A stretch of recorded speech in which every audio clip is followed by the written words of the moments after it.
अगर मान लो किसी वस्तु को न्यायालय में बुलाना हो, न्यायालय में मंगवाना हो, तब हम समन कैसे जारी करेंगे?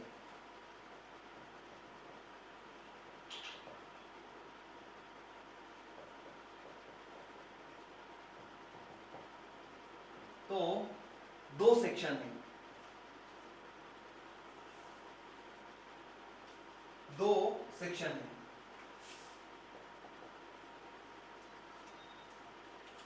कौन से दो सेक्शन है? 94, 95। सेक्शन 94 और सेक्शन 95।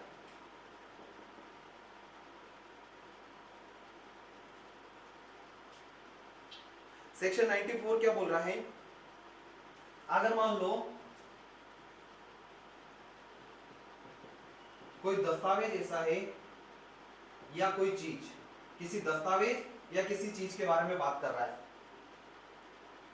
क्या बात कर रहा है? 4 स्टेप में, बहुत आसान प्रोविजन है। अगर मान लो किसी न्यायालय या फिर पुलिस थाने का बार साधक अधिकारी,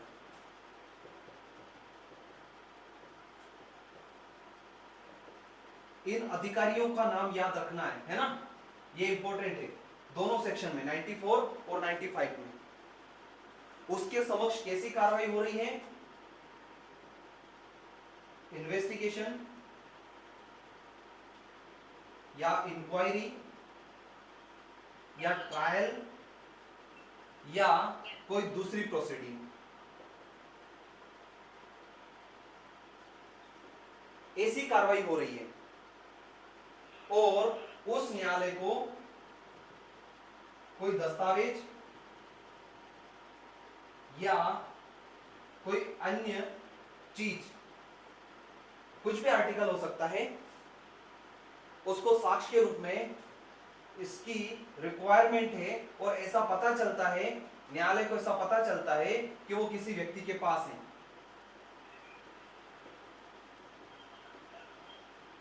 तो क्या न्यायालय उस व्यक्ति से समन जारी करके या फिर कोई लिखित आदेश, या तो समन या कोई लिखित आदेश, ये जारी करके क्या उस व्यक्ति से वो दस्तावेज या फिर वो कोई चीज न्यायालय में मंगवाई जा सकती है क्या? है ना? ये है प्रावधान सेक्शन 94 का। अब मान लो सब सेक्शन 2 क्या बोल रहा है? सेक्शन 94 का, जिस व्यक्ति के नाम पर हमने समन निकाला है कि भैया ये वस्तु या ये दस्तावेज पेश करो, अगर मान लो वो स्वयं नहीं है, स्वयं नहीं आता और वो वस्तु पहुंचा देता है, तो भी हम क्या मानेंगे कि इस धारा का सम्यक अनुक्रम में पालन हो गया है। यानी कि आपका काम उस दस्तावेज या वस्तु से था, वो न्यायालय में पहुंचा दी उसने, तो हम क्या मानेंगे कि उसने इसका पालन कर लिया है। ठीक है, ये है आपका जनरल प्रोविजन। लेकिन अब इस सेक्शन का अपवाद भी है। अपवाद क्या है? दो अपवाद हैं। एक तो एविडेंस एक्ट यानी कि बीएसए, साक्ष्य अधिनियम की धारा 129, 130, और एक है डाक के संबंध में, हाँ वो भी है, एक और है बैंककार बही साक्ष्य अधिनियम पर प्रभाव डालने वाली नहीं समझे जाएगी। यानी कि सेक्शन 94 में कब अप्लाई नहीं होगा? सेक्शन 94 सेक्शन 129 और 130 भारतीय साक्ष्य अधिनियम के अधीन अगर कोई दस्तावेज की बात हो रही है। यहां पर कौन से दस्तावेज की बात हो रही है? यहां पर बात होती है कि राज्य के कार्यकलाप, सेक्शन 129 क्या बताता है? राज्य के कार्यकलाप के संबंध में कोई दस्तावेज भारतीय साक्ष्य अधिनियम का, और 130 क्या बताता है? कोई शासकीय सूचना। ऐसे दस्तावेजों को यहां पर इस प्रकार से किसी व्यक्ति से नहीं मंगाया जा सकता है। क्या उनको बिल्कुल ही नहीं मंगाया जा सकता है क्या? नहीं, ऐसा नहीं है। आप मंगवा सकते हो, लेकिन ये पद्धति उसके लिए नहीं है। ठीक है, इसीलिए उसको अपवाद में रखा है। और एक क्या है? डाक के संबंध में, है ना? डाक प्राधिकरण की अभिरक्षा में जो पत्र वगैरह हैं, पोस्टल वगैरह हैं, उनके बारे में एक्सेप्शन है। उनके बारे में एक्सेप्शन क्यों है? क्योंकि उसके बारे में प्रावधान किया गया है सेक्शन 95 में। यह डाक प्राधिकारी की ही बात करता है। उससे अगर कोई पत्र, पोस्टल वगैरह वगैरह ये मंगवाना है तो इसी के बारे में बात किया गया है सेक्शन 95 में। अब हम आगे बढ़ते हैं। पहले एक बार इसकी बेयर रीडिंग ले लेते हैं, ठीक है। देखो सेक्शन 94 क्या बोल रहा है। जब कभी कोई न्यायालय या पुलिस थाने का बार साधक अधिकारी, या तो कोई न्यायालय या पुलिस थाने का बार साधक अधिकारी यह समझता है कि किसी अन्वेषण, जांच, विचारण या अन्य कार्रवाई के प्रयोजन के लिए, या तो इन्वेस्टिगेशन, इंक्वायरी, ट्रायल या अदर प्रोसीडिंग में, जो इस संहिता के अधीन ऐसे न्यायालय या अधिकारी के समक्ष हो रही है, यानी कि उनके ही समक्ष हो रही है उस प्रोसीडिंग में, किसी दस्तावेज, इलेक्ट्रॉनिक संसूचना जिसमें ऐसी संसूचना डिवाइस भी शामिल है जिसमें डिजिटल साक्ष्य अंतर्विष्ट होना संभाव्य है, या ऐसी चीज को प्रस्तुत किया जाना आवश्यक है या वांछनीय है जिस व्यक्ति के कब्जे या शक्ति में ऐसी दस्तावेज या चीज का होना विश्वास है, उसके नाम ऐसा न्यायालय, समन या ऐसा अधिकारी लिखित आदेश उससे यह अपेक्षा करते हुए जारी कर सकेगा कि समन या आदेश में उल्लेखित समय और स्थान पर उसे प्रस्तुत करे या उपस्थित हो और उसे प्रस्तुत करे। अब सबसेक्शन 2 क्या बोल रहा है? अगर मान लो वो उपस्थित नहीं होता है, स्वयं उपस्थित होने के बजाय उस दस्तावेज या चीज को प्रस्तुत करवा देता है, तो यह समझा जाएगा कि उसने उस अपेक्षा का अनुपालन कर लिया है। ठीक है, ये दो सबसेक्शन ये हैं, और जो तीसरा जो सबसेक्शन है वो अपवाद है। अपवाद किस बात का? कि सेक्शन 94 लागू नहीं होगा इस कंडीशन में, यानी इस पद्धति के माध्यम से वो दस्तावेज या कोई चीज नहीं मंगाई जाएगी, है ना। कौन सी? जिस पर सेक्शन 129, 130 भारतीय साक्ष्य अधिनियम का लगता है, या फिर वो लगता है बैंककार बही साक्ष्य अधिनियम, या फिर कोई ऐसी वस्तु डाक प्राधिकारी के पोजीशन में है। तो इसके बारे में तो अलग पद्धति है, और डाक प्राधिकारी वाला जो है वो अगला ही हम सेक्शन पढ़ते हैं, सेक्शन 95। ये बात समझ में आई? चलो फिर आ जाओ सेक्शन 95 पर,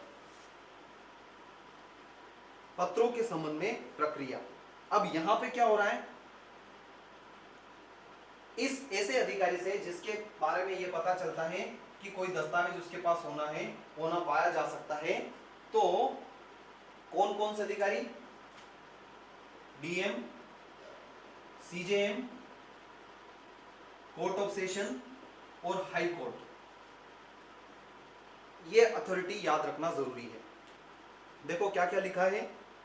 यदि किसी जिला मजिस्ट्रेट, मुख्य न्यायिक मजिस्ट्रेट, सेशन न्यायालय या उच्च न्यायालय की राय में डाक प्राधिकारी की अभिरक्षा में कोई दस्तावेज, पार्सल या कोई चीज, है ना, अब उनके यहां पर प्रोसीडिंग चल रही हो ऐसा नहीं है, लेकिन मंगवाएंगे यही, चाहे उन न्यायालय में दूसरे जो है, यानी कि जेएमएफसी या जेएमएससी वगैरह जो भी हैं, उनके वहां पर भी प्रोसीडिंग चल रही हो, लेकिन डाक प्राधिकारी से मंगवाएंगे यही अथॉरिटी।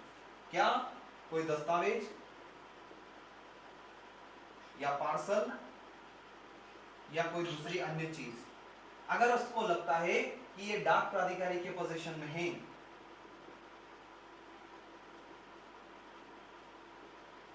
अगर ये डाक प्राधिकारी के पोजीशन में है, जिसकी की इन्वेस्टिगेशन, इंक्वायरी, ट्रायल और अदर प्रोसीडिंग में जरूरत है ना, यही सेम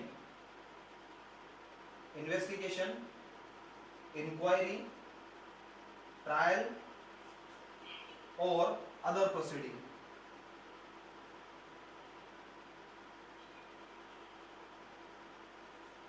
इसमें जरूरत महसूस होती है, तो ऐसी दशा में ऐसा मजिस्ट्रेट या न्यायालय यथास्थिति डाक प्राधिकारी से अपेक्षा कर सकेगा कि उस दस्तावेज, पार्सल या चीज का परिधान उस व्यक्ति को जिसका कि वो मजिस्ट्रेट या न्यायालय निर्देश दे कर दिया जाए। यानी कि ये अधिकारी एक व्यक्ति को भेजेंगे अपनी ओर से और डाक प्राधिकारी को बोलेंगे कि रिक्वायरमेंट की जो चीज है वो आप उस व्यक्ति को दे दो और वो न्यायालय में उपस्थित कर देगा।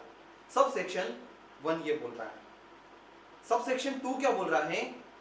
होल्ड करने के बारे में, यानी कि इन अधिकारियों के अलावा कुछ दूसरे अधिकारी भी हैं जिनके पास कुछ पावर है। वो वस्तु मंगवा तो नहीं सकते हैं, वो वस्तु न्यायालय में मंगवा तो नहीं सकते हैं, लेकिन उसके बारे में तलाशी जरूर ले सकते हैं और डाक प्राधिकारिता से ये कह सकते हैं कि भैया तुम रोक कर रखो। सब सेक्शन 2 देखो क्या बोल रहा है दूसरे अधिकारियों के बारे में। यदि किसी अन्य मजिस्ट्रेट मतलब ऊपर जो कवर नहीं हुआ है वो, यानी सीजेएम के अलावा दूसरे, है ना, अन्य मजिस्ट्रेट चाहे वह कार्यपालक हो या न्यायिक मजिस्ट्रेट हो। अब डीएम तो इसमें कवर हो गया, एसडीएम हो गया वगैरह, दूसरा कोई भी कार्यपालक मजिस्ट्रेट, या फिर सीजेएम तो ऊपर कवर हो गया, तो उसके अलावा दूसरे मजिस्ट्रेट, न्यायिक मजिस्ट्रेट, या किसी पुलिस आयुक्त यानी कमिश्नर या जिला पुलिस अधीक्षक यानी एसपी, इन लोगों की यह राय है कि कोई दस्तावेज, पार्सल या चीज ऐसे प्रयोजन के लिए चाहिए, ऐसे किसी प्रयोजन के लिए चाहिए। कौन से प्रयोजन के लिए? यहां पर इन्वेस्टिगेशन, इंक्वायरी, ट्रायल या अदर प्रोसीडिंग। इन्वेस्टिगेशन जनरली जो दूसरे अधिकारी हैं एसपी, कमिश्नर, उन्हीं के अधीन होती है। अगर मान लो उनको लगता है कि हमें इस दस्तावेज की या इस पार्सल की वगैरह जो भी है उसकी जरूरत पड़ेगी, तो अब वो तो नहीं मंगवा सकते हैं। मंगवाने का काम तो सिर्फ DM, CJM, court of session और हाई कोर्ट का है। तो वो क्या कर सकते हैं? वो 2 काम कर सकते हैं। देखो, तो वह यथास्थिति डाक प्राधिकारी से यह अपेक्षा कर सकेगा कि वह इसी दस्तावेज, पार्सल या चीज की तलाशी कराए। नंबर 1, इस शब्द को हाईलाइट कर लो। या तो ये बोल पाएगा कि आप इसकी तलाशी कराओ, और क्या कर पाएगा? और उसे उपधारा 1 के अधीन जिला मजिस्ट्रेट, मुख्य न्यायिक मजिस्ट्रेट या न्यायालय के आदेशों के मिलने तक निरुद्ध रखें, होल्ड करके रखें। यानी कि वो दूसरे अधिकारी ये बोल पाएंगे कि जब तक ये अधिकारी तुमको आदेश नहीं दे दे कोर्ट में प्रेजेंट करने के लिए, तब तक तुम इसको रख के रखो। ये 2 काम करने के लिए वो दूसरे अधिकारी बोल सकते हैं। ठीक है, ये है आपका प्रावधान समन के बारे में। कौन सा समन? व्यक्तियों को पेश करने के लिए समन जारी करना है तो उसके प्रावधान अलग हैं, 63 से 72 तक, और ये वस्तुओं को पेश 71 तक। ठीक है, और वस्तुओं को पेश करने के लिए समन 94 और 95। ठीक है, ये है आपके प्रावधान। बस इतना से ही पढ़ते हैं।